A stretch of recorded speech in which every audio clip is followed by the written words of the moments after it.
Il rentre à l'auto-école pour s'inscrire en m'expliquant comme quoi il vient d'une autre auto-école et il a pas fait grand chose, etc., etc. Bon, c'est des situations que je vois tous les jours, donc moi ça me choque pas, tu vois. Mais il m'explique que son dossier, il date d'il y a un petit moment, ça fait quelques années qu'il a son dossier et qu'il a toujours pas réussi à avoir son permis de conduire et c'est pour ça qu'il a changé quelques fois d'auto-école. Bon, déjà, le quelques fois d'auto-école, il m'a interpellé, il dit comment ça quelques fois? Parce qu'en général, tu changes d'auto-école une fois, si vraiment ça se passe pas bien ou si vraiment tu déménages 2 fois, mais voilà, ça s'arrête là, tu vois. Je lui demande, t'as changé combien de fois d'auto-école? Il me dit, oh, une fois ou deux.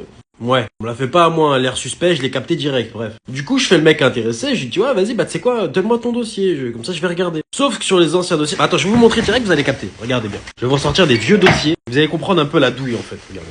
Like, abonne-toi pour d'autres anecdotes. Donc, en gros, un dossier, ça ressemblait à ça, et avant, ici, là, il y a le cachet de l'auto-école. Et quand, par exemple, un élève, il quitte une auto-école, bah, tout simplement, je le barre, je marque rendu je lui redonnais son dossier, et lui, il va dans une autre auto-école, et la nouvelle auto-école, elle met le tampon de son auto-école. Du coup, t'imagines bien que s'il a quitté 5-6 fois, bah, du coup, il y a 5-6 tampons à chaque fois, tu vois. Sauf que lui, sur son dossier, vous savez combien il y avait de tampons? Au moins une dizaine, facile. Je trouve ça suspect de fou malade. Du coup, je décide d'appeler d'une des auto-écoles qu'il y a sur le tampon, tu vois. Ah, j'ai pas précisé, le rendu il est écrit chelouement, c'était bizarre. Genre, on dirait, ils ont tous été faits le même jour. Genre, c'est vraiment bizarre. Bref, j'appelle une auto-école au hasard, bien évidemment, de ceux qui sont sur les tampons, et je leur donne le nom, prénom de l'élève. Je leur dis, voilà, moi, je suis une auto-école, il y a cet élève qui se présente chez moi, je veux savoir si tout se passe, enfin, tout s'est bien passé, etc., quoi, voilà, juste pour savoir.